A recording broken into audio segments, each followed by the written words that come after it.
Washington football. Woo!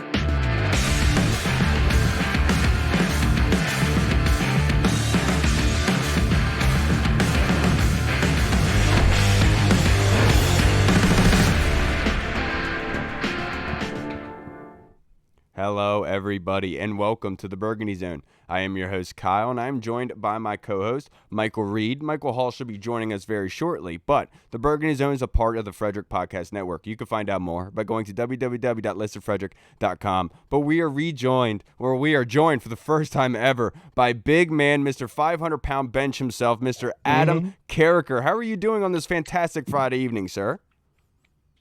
I'm good. How about yourself? I cannot complain, Adam, especially being able to talk to you, sir. But to start this off, the first question I have for you is, how are you doing? You know, it's obviously been an eventful year, not only for you, but for everybody. But this process you're going through with these medical procedures, how are you feeling today, brother? I'm actually feeling pretty good with the whole heart thing and everything else. It's kind of one of those things where I'm a big believer there's always a silver lining. No matter how dark the cloud is, there's always a silver lining. So for about 3 months leading up to when my heart kind of went crazy, it was really a pretty bad 3 months, very stressful, so on and so forth. So then when my heart went crazy, I just proceeded on like normal for the next 3 months because I didn't say anything for 3 months after that happened. So for 6 months, it's about as rough a 6 month span as I've had in, I don't know, maybe 8, 9, 10 years. But it was kind of like my body saying, this can't continue. You must do something now. You must change something now. You know, it led to a lot of positive changes in my life. I don't know. I had to eliminate stress, and I had to eliminate stressful people. And, you know, it's weird. I have to self-monitor, and I have to be smart. But that was, I don't know, 3-4 months ago now. And it's been about the best 3-4 months span I've had in probably 8, 9, or 10 years, pretty much because my body made me do something different. That's awesome. Glad to hear that, Adam. Yeah. And speaking of, being able to you overcame some injuries in your career, some pretty serious injuries. And of course, Washington has another defensive lineman who is very highly touted, who is coming off a very serious injury in Chase Young. What kind of advice would you give to Chase Young coming off of his knee injury? I mean, I know he's got the best care possible. So for him, you know, it's be smart. Think about the long game. I was always trying to get back on the field as soon as I possibly could. That was something that was ingrained in me ever since I was a kid.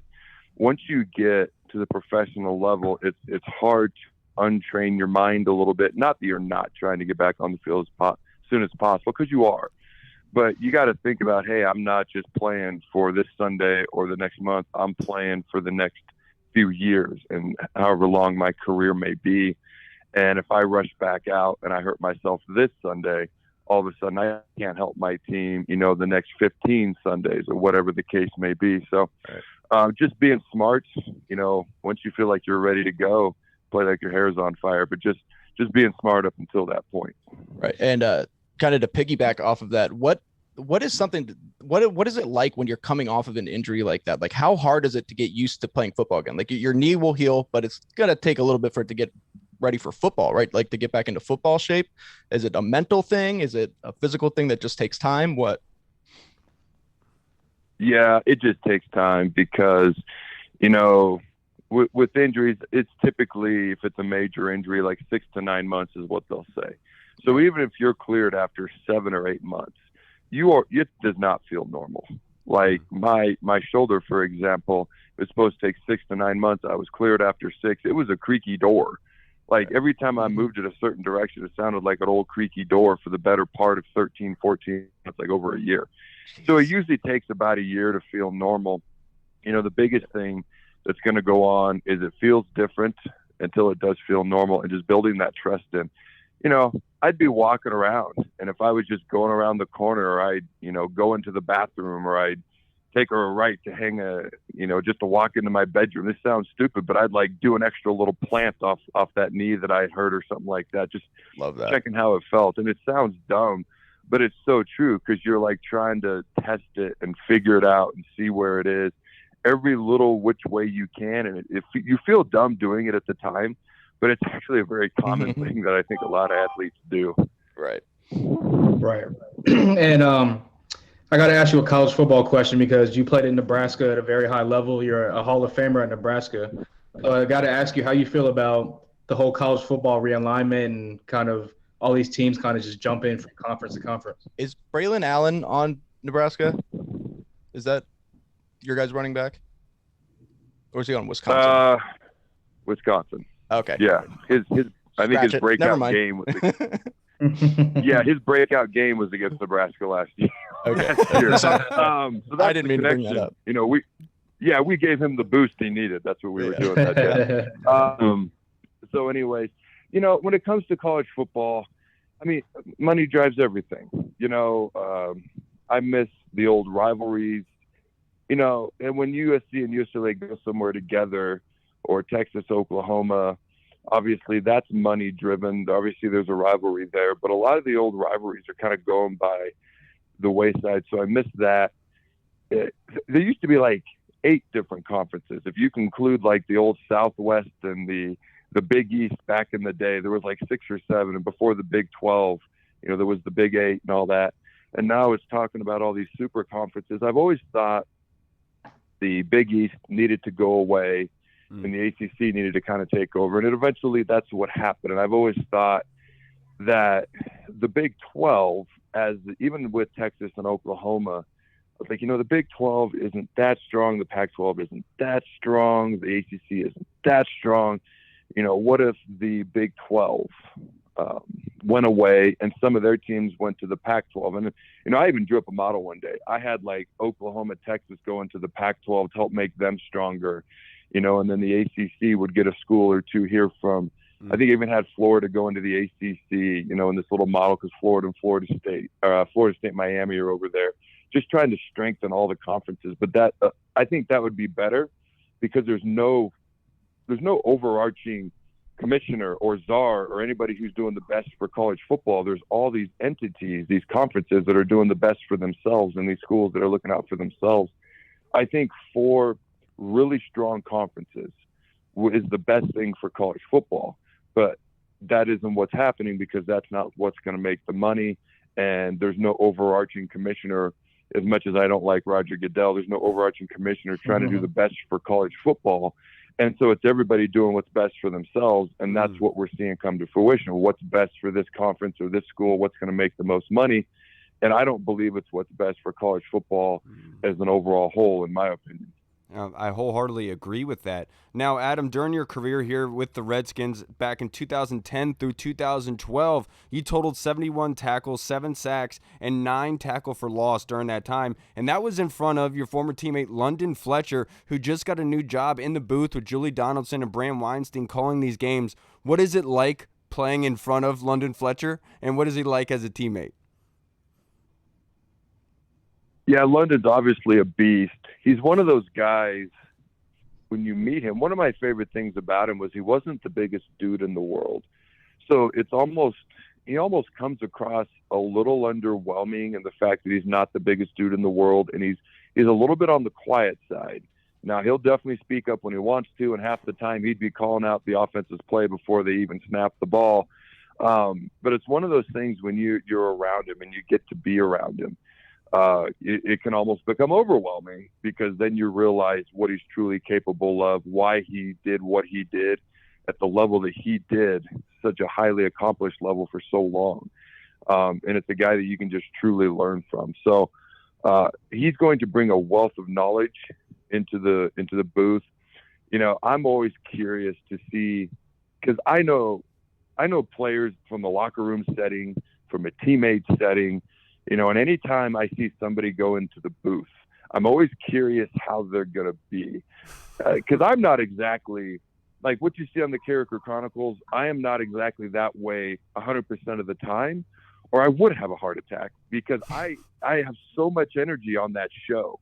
And it's what naturally comes out when I start talking and I get excited and I talk about football and something I love. Like, I can't help it.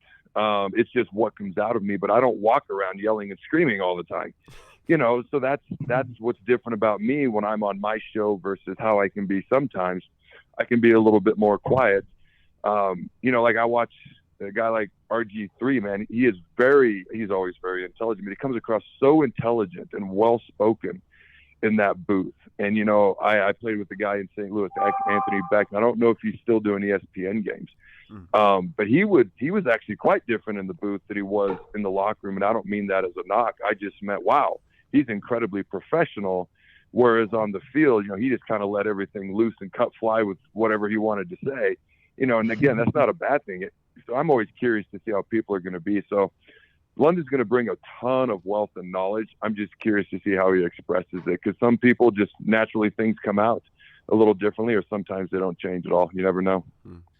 Right. I forget what announcer it was when during a Redskins game called London Fletcher the old man of the sea. That's exactly what he said. I was like, what does that even mean? That was kind of offensive, but he's old too, so it's funny. But so you, of course, played with Trent Williams. Trent Williams was just announced he is in the Madden 99 club.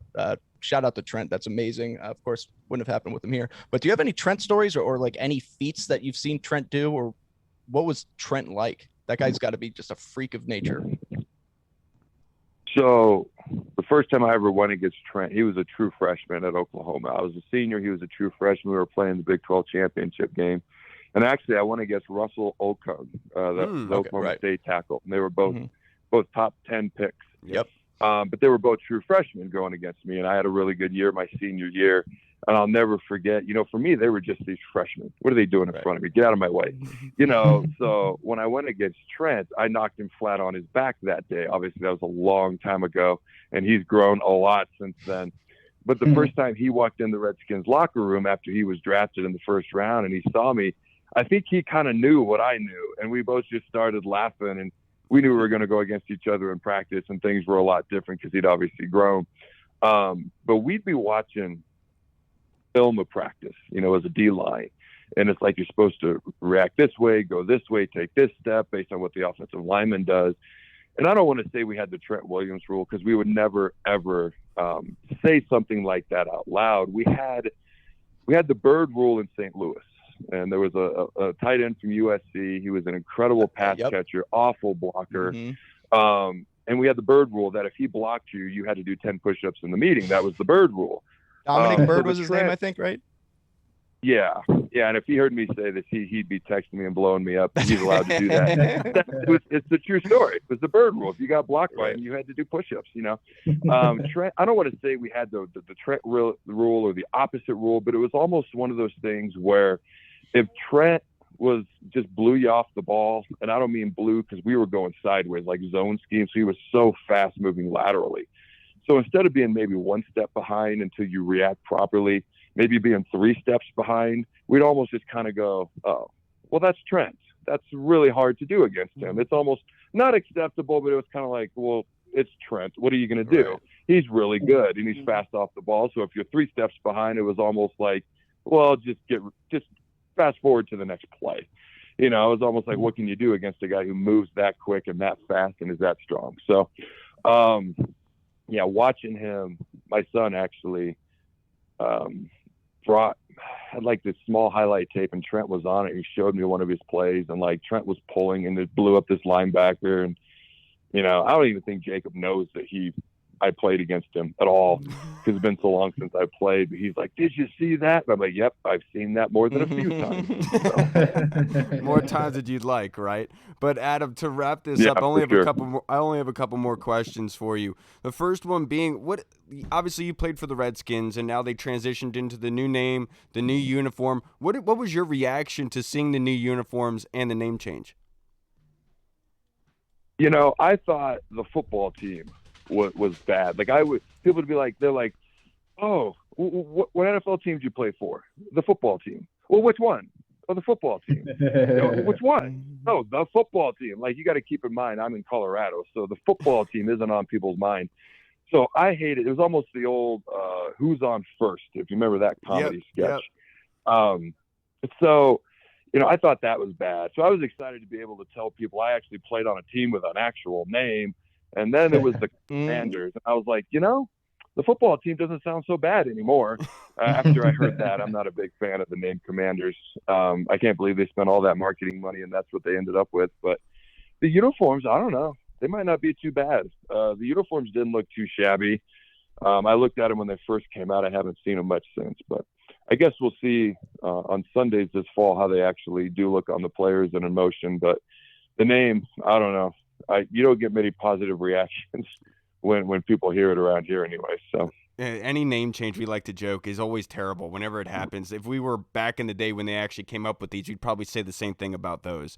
But Adam, you were on the 2012 team, and obviously you got injured early in that season in the second game, but you were still a part of that team. You were in that building. What was that season like? Do you have any memories from that season that you always think back to, like, man, that was awesome? That was probably one of the, I mean, for me, it sucked because I was hurt, but from an atmosphere of a team, an atmosphere in the building throughout the week, an atmosphere in the city, that's one of the funnest NFL seasons that I've ever been around. Wow. If you remember, we started out 3-6. Yeah, like, it was almost kind of like. There was a red alert game from Shanahan, right? Yeah. I mean, it was, I don't know. It didn't look too promising. How about that? Yeah. And I think they went 7 in a row. So it just mounted. It became more and more fun. Obviously, Robert was kind of setting the league on fire that particular year before the whole, knee Seahawks playoff game thing happened. And so for me, it sucked not being a part of it, but just being around the atmosphere, what almost felt like electricity as the winds just kept mounting. And, we won the division, beat the Cowboys week 17, Sunday night at home, and got the home field. So it was almost like you could just feel the electricity. And it was a lot of fun to be around the guys, to try to help them, to try to mentor the young guys. That was, even though it sucked personally, from a team perspective, it was one of the more funner seasons probably in the NFL. Definitely the best atmosphere in the building that just built after each and every win towards the end of the year. Absolutely. Adam, last one for you, I promise. We don't get to talk to you much, but I have a bunch of questions for you, but this is the last one. When you were traded to Washington, you were moved as the D end in the 3-4 scheme. You'd played in the 4-3 at St. Louis. Was that hard of a transition for you? I know you felt more comfortable in that. What was that like for you doing that transition? Was it hard?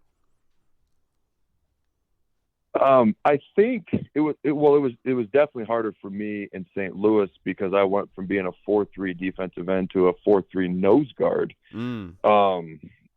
Somehow it's been relayed that I was moved to a 3 technique, which that was Leroy Glover. That's what he played. So I remember my pre-draft meeting when I flew into St. Louis. The D-line coach Brian Baker was like, "Would you be willing to play nose guard if we brought you?" And I thought he was joking at first. Like, I'm 6'6", 290 pounds.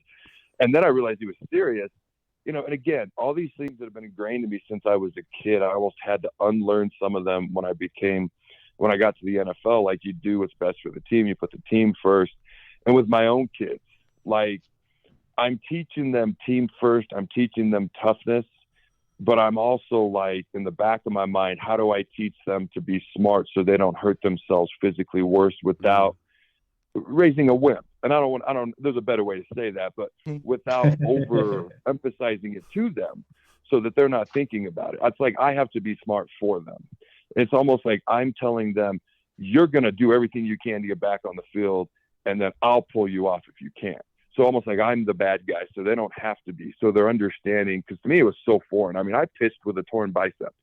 I had towels and icy hot all wrapped around my arm in the championship game. And I ended up never pitching. I threw 95 in high school. I hurt my arm again, and then I never pitched again. So for me, I look back on that. I was like, I wish that was a lesson that somebody would have learned and helped me with, rather than you got to tough everything out unless you just can't even walk. And so for me, when it comes to team first type stuff, I'm doing the same thing with my son right now. His baseball team is imploding. The coach is quitting and everything else, and he wants to remain loyal to the team. And I'm like, well, just try out for some other teams and just see how you feel. And so I'm trying to help him do what's best for him while also teaching him team first. So if I could go back to that moment in that Rams meeting room where Coach Baker said, "Would you come here and play nose guard at the height and weight of 6'6", 290, I would go back and tell Adam Carriker to say, no, that's not the best thing for you. They watched me on film. They saw that I'm tall, but I can play low and do these different things. From a team perspective, I mean, they had James Hall, Leroy Glover, Leonard Little. I mean, guys who were Pro Bowl or Super Bowl champs. They needed a nose guard, and they wanted to bring me in.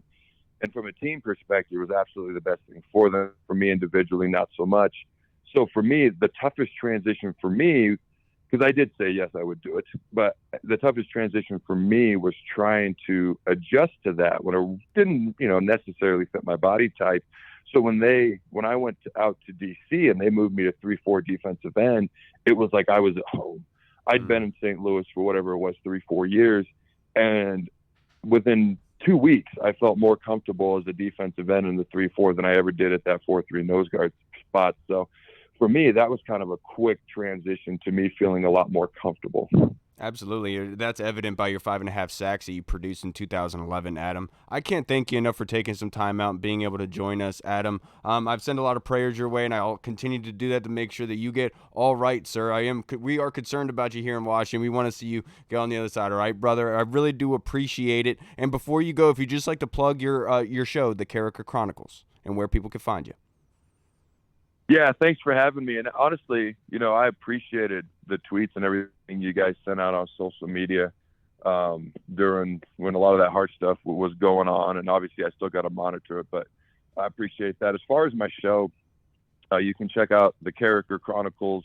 It's on YouTube. I post it to my Twitter, to my Facebook, if you want to check those out. And then during the season, every Sunday night, following Nebraska football games, I go live on my Facebook page, and I do a Carriker live episode every Sunday night answering questions. It's live. I have no idea what fans are going to say, what they're going to send in, what the questions are, and to me, that's the most fun part about it. But if you're so inclined, you can check out those things, and for me, it's a lot of fun. Absolutely, and I'm sorry we went over our time limit, Adam. I really am. Get back to your family. I hope you have a great day, sir. We'll see you next time. Yeah, no problem. Thanks for having me. Thanks, Adam. Appreciate it, man. All right, man. That was freaking awesome. Oh, yeah. I love Trent stories. Any Trent story is a good Trent story. And it's awesome that Trent's getting recognized, and hearing what he had to say about him. It's just like, those are the things that you expect from Trent Williams. Yeah, dude. I like whenever guests give like long, like drawn out like answers, thoughtful, drawn out answers. I like that. So that was definitely nice to have him on. Yeah. Hey, wait, you don't like it when they say, I don't know, dude? I don't know, dude. How do you expect me to answer that? It's like, I don't know. You heard the question coming. Like, speaking of questions, no one knows what we're talking about. I'm JP. I'm just playing. That's what it is. All right, guys. Let's start out with our fan questions before we are joined by our next guest. Let's get this from the Colonel Hall. Overall, I think that we're looking pretty solid. Getting Terry signed was a huge relief. What, if any, weaknesses do you see, and where we may need to add more depth? I would definitely say the linebacker position would be, for me, the most glaring part, just because, again, at the end of the day, you have Cole Holcomb and you got Jamin. I know they're talking about running that 4-2-5 with the Buffalo nickel on the field, 5 or 6 defensive backs, whatever it may be, but I just think they need to have more depth behind them. Just like, obviously you need a veteran. I feel like you need a veteran in the room just to kind of be that John Bostic of the linebacker room. I'm a little bit more skilled and athletic than John Bostic, but just that veteran presence on the defense. But offensive wise, you could always add more linemen just because, the trenches where the game is won at. But my most glaring need would definitely be a veteran presence in the linebacker room. Yeah, I agree with you. I think I know the linebacker room is getting a lot of talk, and obviously it should. But I still think the depth at defensive line is an issue. But speaking of, let's get some Pro Football Focus's mindset on here. We are joined by our guy, Mr. Nick Akridge from Pro Football Focus, who you guys, if you ever see any bad thing produced by Pro Football Focus, this is the guy to attack right here. I thought you were about to say that we signed Nick Akridge to a defensive line deal. I was like, hell yes, it's about time. Nah, I'd get my ass whooped. Don't sell yourself short. I don't. That's not selling myself short. That's probably being nice. Right. And Nick, obviously having you on here for the first time since the news last week, what was your reaction to Terry Mclaurins getting the 3-year, $71 million contract extension? What did you think about it from Terry's perspective, then the team's as well? Did you think it was a fair deal? Yeah, I loved it for both sides. I mean, there's not a single person that doesn't love Terry Mclaurins. Dude's awesome. I think it's a good deal from the team side. In a couple of years when all these other big name receivers sign, you'll see them surpass that number, and we'll look back at it and we'll be fine. The funny thing was, as I said when I left for Hawaii a couple of weeks ago, that I wasn't coming back until they re-signed him. And the day I was getting on the plane, they re-signed him. So I don't know if you guys could thank me or not, but it would be pretty nice if you did. Well, thank you. It's nice that Terry waited a week for you to go enjoy your vacation. Yeah, he really did. He really did. I would have preferred like 2 or 3 weeks, but 1 week is fine. Right. Yeah. That's a nice move by him. Oops. Hold on. Hall, you want to go ahead? I was setting some up and I didn't even hear the first question. Yeah. Ask the same thing and embarrass myself. Yeah. So obviously, like a lot of additions have been made of the offense, and a lot of people have kind of flipped to the defensive side of the ball. Who would have thought that after the last year or two, you'd be having questions about the defense as opposed to the offense? But who do you think on defense needs to kind of step up and be that guy on the defense and kind of to make this defense have a successful year this year?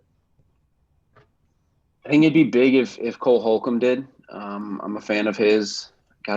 We have a weaker linebacking core. I think depth is a major issue there. If him or Jamin Davis go down, I don't really know who you're looking at to pick up the snaps for him. So I think it'd be great if he stepped up. I also think William Jackson would be huge. I mean, paid him the big bucks. We need him to, really lock down that one side of the field. So I think it's between the two of them. And funny story, speaking of Hawaii, I was actually 2 rows behind Cole Holcomb as he was sitting in first class, also flying to Hawaii. Mm-hmm. Yeah. That was his honeymoon, right? Yeah, I didn't want to bother him because I figured it was his honeymoon. But yeah, no, obviously he was in first class, but followed him to San Francisco and then to Hawaii. So that was kind of funny. You could see that mullet from space, couldn't you? I was about to say he rocked the mullet in this honeymoon too. I was like big white dude with a mullet. I was like, wait a second. Cole Holcomb, you dirty dog! What an alpha man, right, guys? So of these day 3 picks that Washington has brought in, which one do you think has the potential to actually have an impact year one? I think Percy Butler, just because special teams, really. I think that's just the safest pick. He can come in and instantly be a good special teams guy. I'd be interested to see how they use him on defense, if they use him at all. But I think it'd be Percy Butler, just kind of instantly step in and be a star on special teams. Yeah. So Percy Butler's thing is weird because when he was coming out of the draft, it was always said that he was like a pure free safety and he was a dog on special teams, but he was a pure free safety. That's where he fit best. Now you're hearing all this talk about him playing Buffalo nickel. And so it's just interesting to see how the draft analysts are wrong. Yeah, and I saw that the Pro Football Focus Commanders Twitter had uploaded the picture of Terry McLaurin, of Curtis Samuel, and then Jahan Dotson. Everyone was frying it up, Nick, and I feel really bad. It sucks that it happened. But my question, is there validity to it? I mean, because everyone is kind of poo-pooing Carson Wentz, right? Like, what are we missing here? Should we be excited or should we be concerned? You guys know my stance on Carson Wentz. I'm a skeptic. I don't know if he can put it together for a full season, but I think you should be excited because it's a step up from what we've had in the past. I'm not the biggest believer in Carson, but he is a massive, massive step up because of where what type of quarterbacks we've seen play these past couple of years here. And it's just not been pretty. So I do think he is a step up and he can really elevate the offense. And I think you can finally see, hopefully, Terry McLaurin really, shine. Like, we all know how good he is, but a lot of times he's just missed and underthrown and he's had to make these spectacular contested catches. I just think it's going to be easier for him. So yeah, I think it's just a massive step up in the quarterback position. And obviously Carson Wentz is an upgrade just with the arm strength and everything, but the other added element to it, I think that gets overlooked, is that we have a bunch of wide receivers on this roster, meaning Diami Brown, Jahan Dotson, and Terry, that excel deep downfield and contested catch rate, and that goes hand in hand with Carson's arm strength. So it's not necessarily, do you think that Washington is hyping up Wentz, or is it more of a product of those two elements colliding? I think it's a little bit of both. They're hyping up the ability that they can finally kind of really use the whole offense. Right. You just haven't really been able to do that in the past. You were thinking you could do it with Fitzpatrick. He goes down in a quarter basically, and then you're stuck with Heineke. Love Heineke. It just doesn't have the arm strength. He just doesn't. But so I think they're just excited about finally, really seeing what this offense can actually do. No more excuses, really. Yep. Yeah, definitely. And a part of that, my bad. No, go ahead. That offense is Jahan Dotson, and obviously a lot's been made about his offseason, how he was just giving the DBs the business on how he's just been syncing up with Carson Wentz this offseason. But coming into the draft, a lot of people made a kind of like a big deal about his frame and how he might not be able to beat the press in the NFL come Sundays. Do you think that's going to be a problem, or do you think he's going to be a big hit as a first-round receiver? I noticed the press issues. He struggled a bit when he was outside in press, but there's ways you can work around that. Like, you don't need to have him always on the line of scrimmage. There's ways you can take advantage of his speed and just kind of keep him off, keep him in stat. What's up? No. That's his little quarterback symbol to me that don't start talking. I got to follow up. There's just ways that you can scheme up him, not really being open, but you can scheme up ways to get him clean releases off the line of scrimmage and stuff like that. So, I think it was a solid pick. I do really like the trade. You get more assets and you can, I think it's the whole haul of the trade is better than maybe just getting a guy like Chris Olave. So, I was a huge Olave fan, but I think the trade down was good business, and I think Jahan Dotson could be a pretty solid player. Well, according to a former scout that worked for Bill Belichick, Chris Olave is going to be a bust. But that's neither here nor there. There's no way Nick knows about him. There's no way Nick knows about him. No. But according to him, though, Aaron Hernandez was also a very nice guy. So I think. Yikes. Yeah, Nick has no idea who we're talking about. No. Yeah, I'll show you. Yeah, that's hilarious. So my follow-up question was going to be, do you have the faith or the trust Scott Turner to actually scheme Jahan Dotson and Terry up, or do you think Scott Turner is going to bring the best out of Jahan Dotson, I should say? Yeah, no, I've been a Scott Turner fan ever since he got here. I think, again, there's no more excuses. Like, you have your quarterback, so I think you can finally see what the offense is capable of. I think he's a very good offensive coordinator. It's just been put in a really terrible quarterback position. So you can see people open all the time. It's just whether or not the quarterback can get it to him. So, I think it'll show how good Turner is as an offensive coordinator. Right. And a position we kind of mentioned earlier it's been the talk of the offseason. I don't know if you've heard of this position, but it's called the Buffalo nickel. What is your projection? Who do you think fills that role? Jesus. You're hearing a different name, it seems like, every time they step out onto the field. Yeah, I mean, the Buffalo nickel has been completely blown out of proportion. It's just a nickel cornerback that's just bigger. Right. Like, it's just I don't know. So, but I could talk for hours about how crazy that's gotten out of proportion. It's insane. Yeah, I think Cam Curl has played there a lot. I think I would love to see Benjamin St. Juste there, because I feel like if you can get that out of him and keep Fuller outside, keep Jackson outside, then I think you can really see the defense shine. So if he can take over and really dominate in that position, that'd be awesome. And I think he can, because he isn't the best technique-wise cornerback, but his length is insane. Like, he is built like a basketball player, and he doesn't have to be perfect every single rep. Like, he can be a step off or a step behind and whatnot, and he can still make up for it because of his length. So I think it'd be St. Juste would be the best there. That's also, I mean, when they're talking about him playing in the slot a lot, and everybody was like, "What? He's a bigger corner," but like, it makes sense if you think about those quick slants and stuff. Just using his length. Yeah, because you just need him. You just got to hope that he's quick enough to stick with those shifty inside slot receivers, but he's also has the length and hopefully the strength to stick with the bigger slot receivers, the tight ends, and the NFL is moving a lot towards like big slot receivers, like power slot receivers. So. Right. You do need somebody that in there that can hold their own and not just be quick. And he's from Canada, buddy. So, I mean. Hey, buddy. Now, Nick, to wrap this up, only a couple more questions for you. But in what area is more important for Washington to fix from last season, red zone conversion rate or the passing yards on defense? Yeah, that just gave me flashbacks to the Packers game, the red zone question. I think it is red zone. I mean, because they were able to move the ball. And like I said, Scott Turner does a good job at it. But down in the red zone, they just, for whatever reason, they really, really struggled. I think that's a major issue. And, yeah, I mean, passing yards allowed was a problem. But I think I spoke about this before, but I feel like they'll be in a much better position just because the continuity that they have now. And it's not going to be a brand new four basically that you see back there. And if you're just more comfortable with the people next to you in the secondary, you can have more trust in them not, blowing their assignments and, being assignment sound and all that sort of stuff. So I think that'll get kind of tampered with a little bit, and we won't see as many, big passing yards given up on busted assignments and stuff like that. So Yeah, and then this offseason, the Commanders' offensive line has gone through a revamped phase almost. They've let go of Brandon Sheriff. They re-signed Charles Leno. They brought in Trey Turner, and then they brought in Andrew Norwell. Is it possible that Washington's offensive line got better after losing Sheriff? I think you can make that argument. I mean, last year I was all over the fact that I think they shouldn't have ever messed with the offensive line. They had a good thing, and they kind of messed with it, but I was wrong. I mean, I'm never going to question John Matsko again, their O-line coach, because he's shown that no matter who you put out there, if they're big enough, he can get them to play. I mean, they went through 4 centers last year, and each one of them played pretty well. He's what Bill Callahan should have been. Exactly. Thank you. Yeah. No, Bill Callahan has a very good offensive line. I know, coach, but he didn't. Obviously, yeah.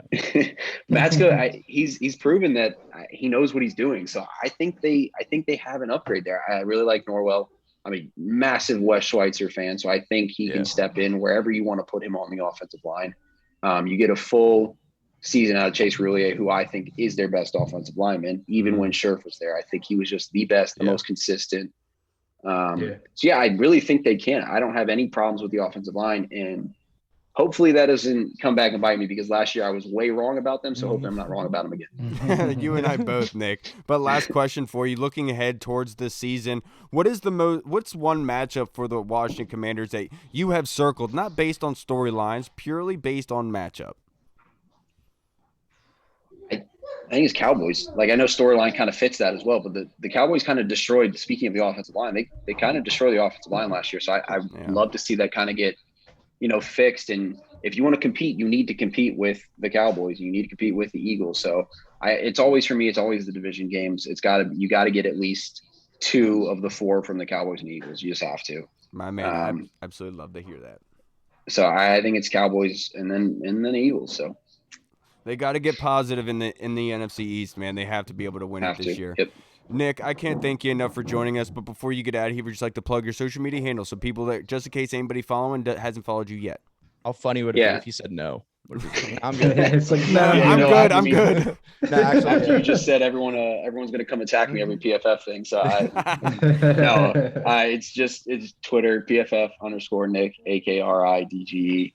I'm gonna eventually, I know I say this every single time, eventually get back to putting some stuff together and actually putting some content out, but summer's tough for me because you just get grind through the football season. You just don't really want to watch any more football. But when you're distracted in Hawaii, Nick, I could see how that's tough. Yeah, it's tough to try to turn on the all 22 when you're there. But no, it's just Twitter for me, and I'll put some stuff up there. And if you want to complain about PFF, I'll listen. I won't respond, but I'll listen. So absolutely. And then you're that guy. He reads comments. Yeah, so make sure. I read them all. To make sure you tweet at him, let him know Logan Thomas was also a quarterback formerly before he was a tight end. Yeah, I didn't know. Really? He played quarterback somewhere? I think he did. Nick, have a good weekend, what I heard. Oh, like high school, right? Yeah. Yeah, I'm pretty sure he's a nice guy. Oh, man. Yeah. Nick, enjoy your weekend, brother. I can't thank you enough. Too, man. See you. All right, Nick. All right, everybody. We just spoke with the man again from Pro Football Focus. Nick's the best. I'm glad that bit just continues to live on. It's never going to die. It's never going to die. But I'll tell you what now, every single time I hear Logan Thomas, I completely forgot that he played quarterback. I'm sure I'll be My reminded. car? Yeah, I always think of what do I drive? Of that, like, he just wanted to flex his car. That's all. We were talking about golf. You asked what he drives, and he literally goes, "My car." No. Mm-mm. All right, guys, let's finish this episode off with our fan questions. So, Reed, why don't you finish this, what Hull left off with? And this is the question from the Colonel. Terry signed was a huge relief. What, if any, weaknesses do you see, or where we may need to add more depth at? I think it's obvious. The linebacker and really, like you said, Kyle, I like the defensive line. I like the signing of Obata, but as we've seen, I mean, last year we thought that we're going to be all right with Chase and Montez. If one thing happens to one of those guys, they go down. It's very tough to get going. But I'll have a dark horse one. I'd like to see them bring in somebody, skill position player. I know that skill positions are kind of loaded right now, but if there's anybody out there that they think could be an actual difference maker at kick or punt returner, that way we don't have to use Jahan Dotson returning punts or something like that. I'm 100% for it. I'd love to see somebody come in there and kind of take DeAndre Carter's old role. Yeah, and I've said this so many times, it's defensive line, and I know that we're all looking at, like, look, they have three guys, the youngest guy being Fedarian Mathis. Obviously, he's obviously coming in and is ready to go, but my whole thought process is whenever I look at a team in a roster, I always imagine the first one on the depth chart gets taken out with injury. What do you have behind them? Could you bank on those two guys starting in Deron Payne and Fedarian Mathis? And am I confident in that? Yes, but I'm not confident in the depth behind it, and that's why I would like to add a guy like Starla Tulele.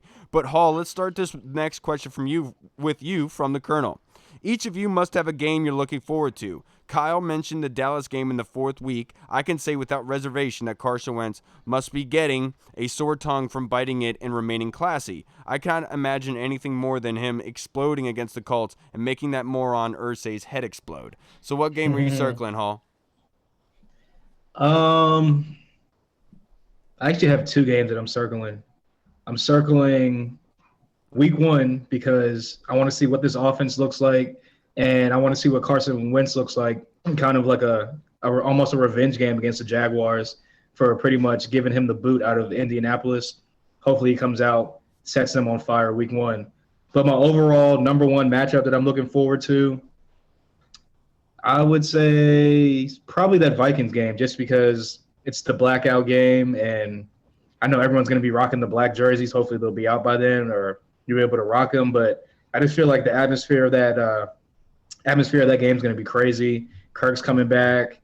There's going to be a lot of "you like that" chants going on in the crowd. So hopefully it's a good matchup. And again, at the end of the day, I think the Vikings are going to be one of those top tier NFC teams this year. So just from a matchup point, it'll kind of see where this team stands at in the NFC power rankings. Yeah, I'm with you. But I like that Week 4 matchup against the Dallas Cowboys. I just want to be able to get the revenge from last season. Hopefully we can sweep them like we did 2 seasons ago, but we'll see how that works out. It's Week 4 for me, just because you don't, like, just based on what the record could be, what a massive game. Like, let's say Washington starts at 1-3. Nobody wants to see that happen. But let's say 1-2.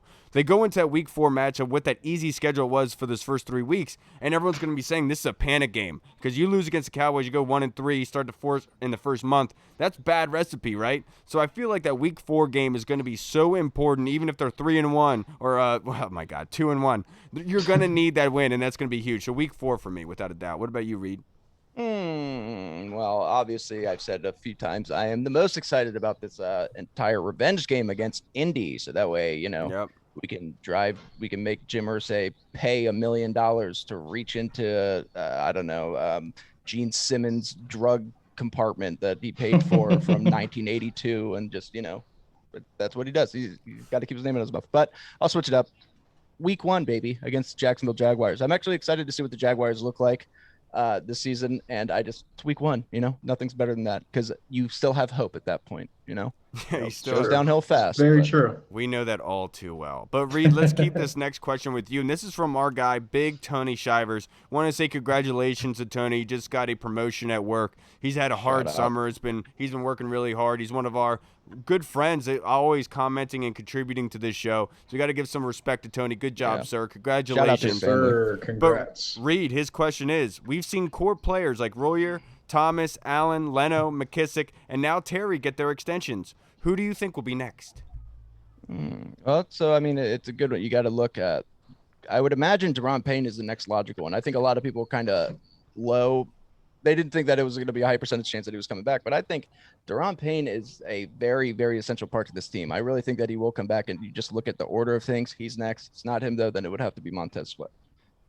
I think it would be Cole Holcomb. And Cole Holcomb last season putting up 142 tackles and a sack. I think that his contract is going to be around $13 million per. If you look at Eric Kendricks, who's like 32, his contract per is $10 million per season right now, with $22 million guaranteed, who had 143 tackles last season. Deion Jones from the Falcons had 137 tackles with a $57 million contract with $34 million guaranteed with $14 million per. I think the 13 mil is where Cole Holcomb's going to be at, given the fact he's 25 years old, highly productive, one of the top paid guys in the league. I think that 13 million per is coming for Cole Holcomb, and I hope it gets done, because Rivera said last week they're not done yet in adding whatever contracts, whatever have you. It could be free agents, but I hope it's Cole Holcomb. What about you, Hall? Yeah, to your point, he said that they're not done. It's probably going to go into next year and maybe like during the season next year, maybe the next year's off season. But I'm going to go with Montez. I think that Big Tez is going to go back almost to his 2020 form. I think that he's going to have a big year and a contract year, and I think that he's going to be the anchor of that defense on the line, him and John Allen, but mostly Montez because he's coming off the edge.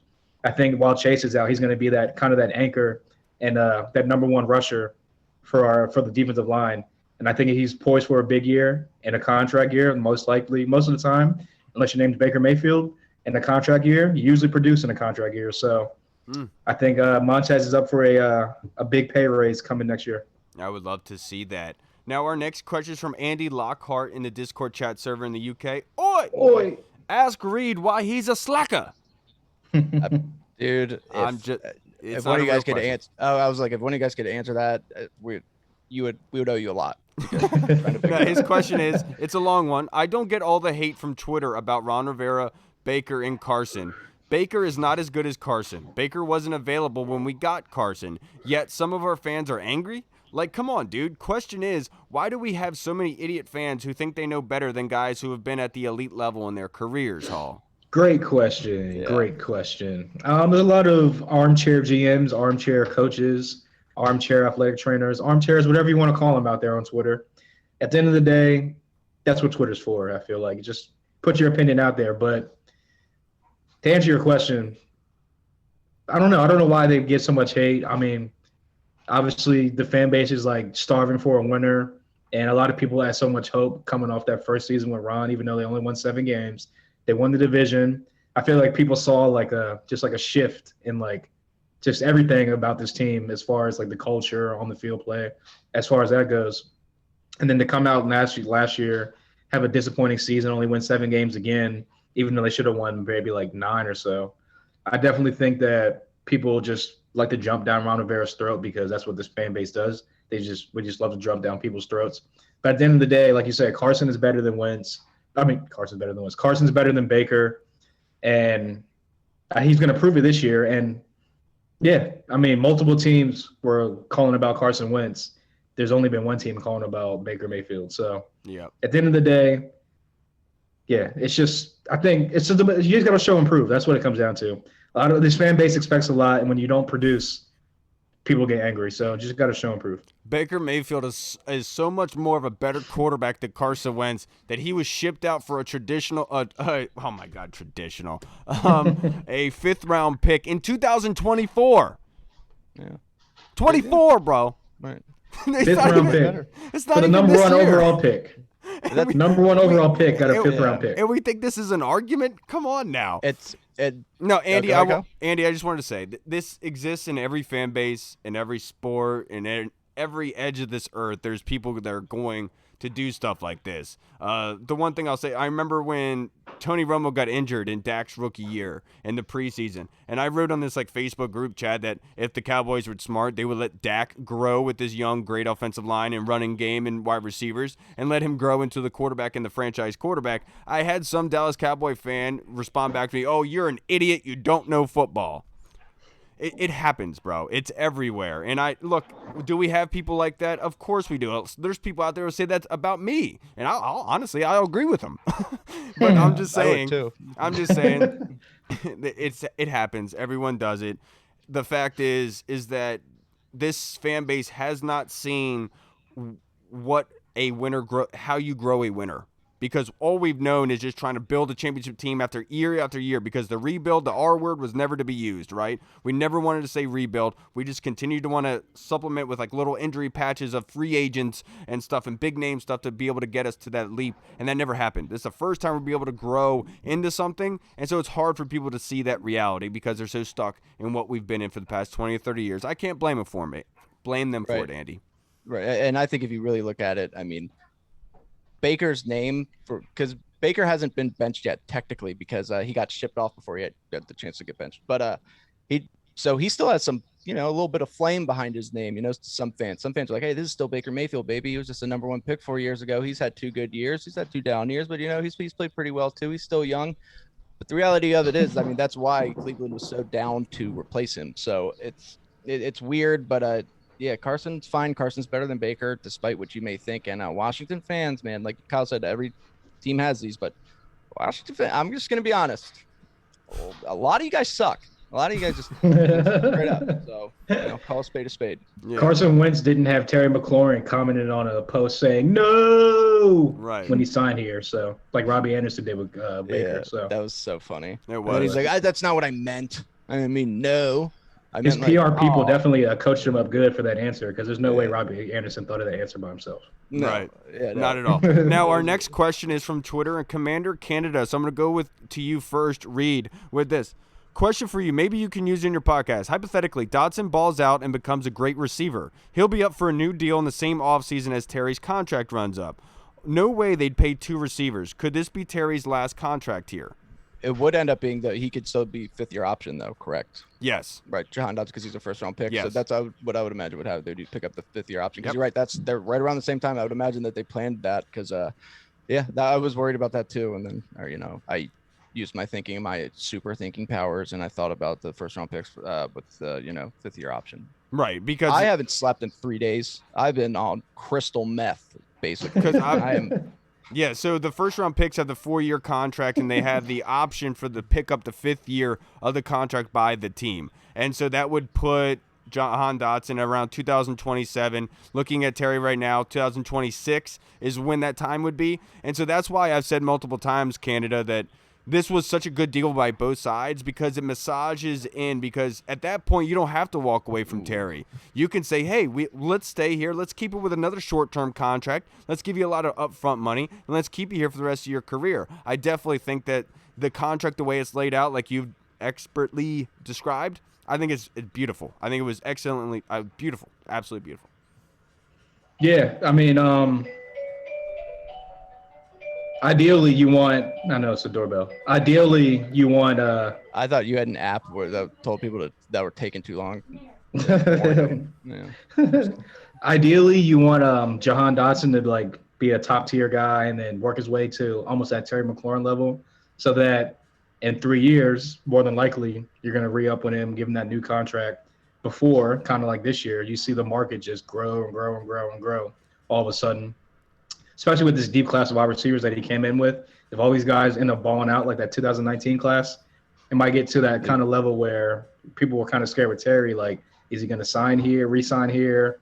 Are we going to have to pay him too much? Are we going to overpay him? Kind of like that. So I love the contract. The last 4 years of receiver has been crazy deep every year. And it's like completely exactly. So and it's only going to keep getting deeper because all this 7-on-7 stuff. Right. Yeah. So, so I like the contract. I like the 3 years. And when we get to that 3rd year, if you want to pay Jahan Dotson, whatever the market is for wide receivers at that point, you can. And you can also re-up with Terry, maybe like a 2-year deal, just to kind of be that veteran guy, that legacy kind of player where he'll still be at the top almost, hopefully, in his prime or like coming down on the back end of his prime and still be able to produce and put up great numbers. So you give him like a 1-year deal, 2-year deal with a player option, something like that. Yeah. And keep him around just as that, like I said, that legacy kind of Ryan Kerrigan type of team captain guy. Absolutely. Now, let's go rapid fire to wrap up this episode, guys, these last couple questions. This one's from James Jubain. This is a fantastic one. If both Carson Wentz and Baker Mayfield succeed in their new cities, Baker would receive an extension. How much more do you think the Browns pay for Baker than the Commanders pay for Wentz? I think he means the Panthers pay for Baker.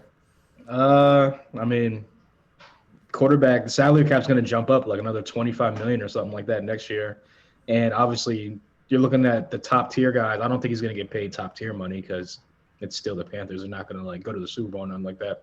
So he'll still get top tier guys, like $50 million, Aaron Rodgers, something like that. Yeah. So I think the floor, if he balls out and they give him a new contract, would have to be starting at probably $40 million, somewhere around that range. And it's crazy to think about Baker Mayfield getting $40 million, but at the end of the day, that's what the market for a starting quarterback that is not like on another team like Carson Wentz or just like on that 1 year type of deal to year-to-year deal. If you want a guy for multiple years, you got to pay him $40 million minimum. Damn. Yeah, I really don't think that Baker's going to get a bigger contract than Carson Wentz. I just have a hard time believing it just based on the situations that they're in. I know that you guys think that Carolina is built well and everything, but literally their last hope is Christian McCaffrey being sent for multiple high-value picks. I mean, they traded for Sam Darnold. They drafted Matt Corral, and now they've traded for Baker Mayfield. I mean, I love the idea of throwing noodles at the wall and see which one sticks, but sometimes that can blow up in your face. But Reed, this question is from Scott Hartley in the UK. Oi! Oi. Oi. Do you feel the team will hit its peak this season, and how far are we genuinely away from contending? Real fast, I'm just going to use my joke for the last answer, and that is, so what you're saying is Baker Mayfield, a pretty big contract, right? I'll show myself out. What was the question again? Oh my God. Do you feel this team will hit its peak this season, and how far are we genuinely away from competing?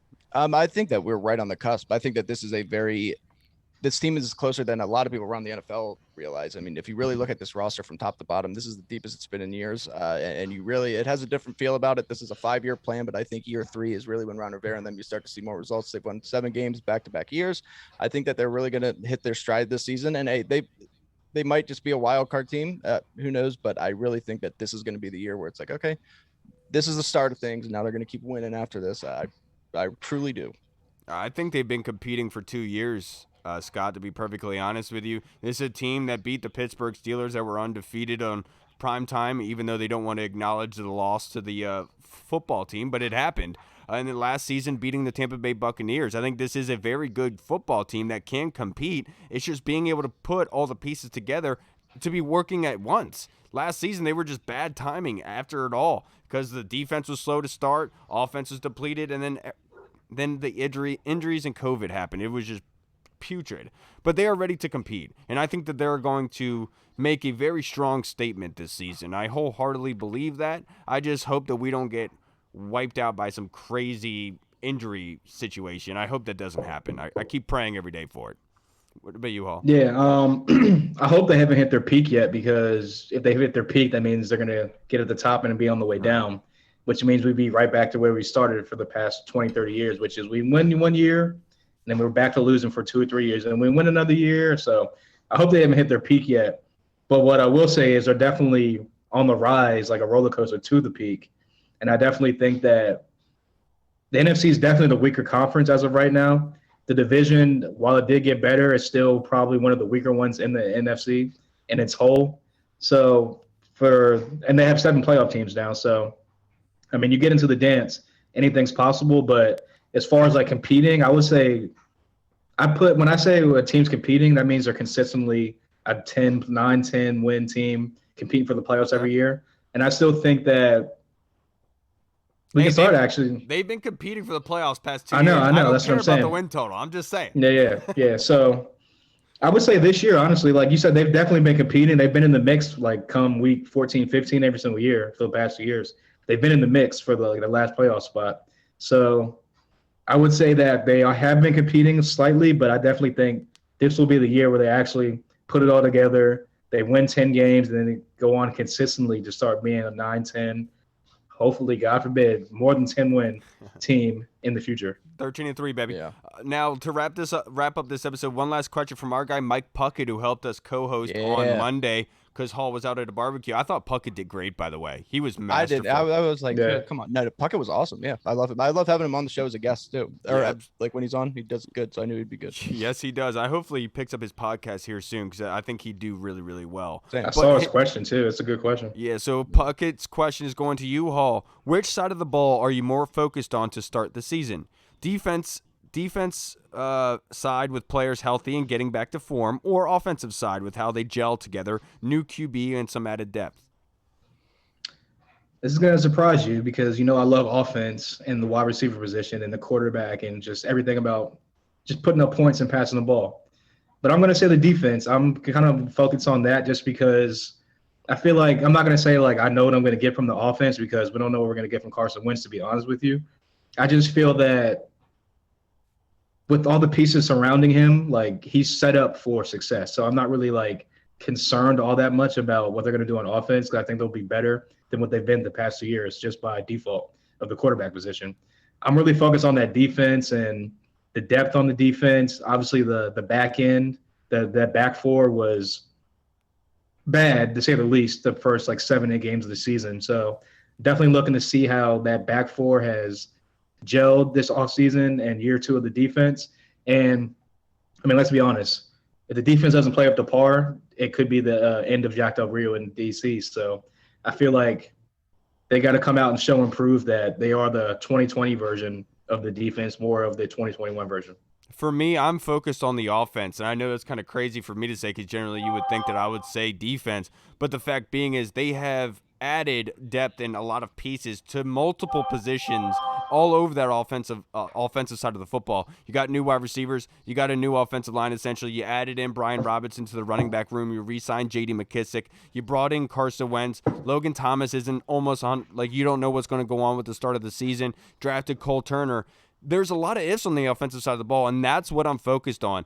Last year, this defense, you can consistently say, if you force the opponent to have to score more than 24 points, Washington is in a good spot to be able to win the football game because the defense, you're going to say the defense does a good job of limiting points to an extent, right? But the issue was getting the offense to score enough points to surpass that. That was the big issue last year. Well, with Carson in this offense, I want to see that offense explosion. I want to see to make the defense's job easier. Allow them to sit on the bench, get ready, get cool, get fresh, and then come in the game and continue to stifle. That's what I'm focused on to start the season, to see how this offense clicks and if it can transition into points. That red zone conversion rate, I cannot say it enough, has to improve. Reed? Yeah. I mean, I don't love anything more than good defense, and I think that this defense is going to be fantastic. They've got so much athleticism, so much potential, such players that haven't reached their peaks yet that if they really work together, they'll be fun. But I'm going to go with offense as well. I mean, this is you look at this offense, there's just depth, there's speed. It's such an interesting combination of players, and there's a lot of ifs, but if these guys do end up gelling together and working, this offense is going to be something that we haven't seen here in a long time, because it's not just going to be led by the passing attack like the Kirk Cousins led offenses. This could be one that's very balanced, that's can beat you numerous ways and get multiple people involved. And I remember thinking back when 2017 Carson Wentz, when he was with the Eagles, I remember watching him play and just being like, God, if we could get a quarterback like Carson Wentz, like back when he was really good, like that would just be so weird here in DC. And now we have Carson. If Carson, I'll tell you what, brother, if you become that quarterback, I will slip you like an extra couple $100 every year. He'll buy your jersey if you I'll change our colors so that way you don't look so stupid with the red hair and the burgundy jersey, like all the guy right, on Pat McAfee show said. But look, in this offseason, per over the cap, Washington has spent $30 million more of their cap space on the offensive side of the ball than the defense. And obviously, let's hope and make sure that that investment pays off dividends, and so we can actually see that transition into more points scored and our defense looking a lot better this season. Obviously, the competition level is going down a little bit. All right, everybody. Thank you so much for joining us to this episode. I hope you guys enjoy your weekend. Have a safe one. Have fun. All right, everybody. I'm Kyle. I'm Hall. Don't even know if I know what planet I'm on right now. All right, touche. All right, everybody. We'll see you on Monday. Washington football. Woo! Hey, what's up, everybody? It's Kyle. I just wanted to say thank you so much for watching. And if you liked what you saw, make sure you hit the subscribe button and the notification bell. That way you get notified when anything new is uploaded to the channel. Also, we just launched theburgundyzone.com. You can go there and find all of our latest news, articles, and the latest episodes that are uploaded. Again, we also have the Discord chat server, where all of our VIP folks are in, like Andy Burrows, Scott Hartley, Sergio Martin is in there as well. Don't miss out on the Discord chat server. Go and check that out. Until next time, everybody, Washington football. Woo!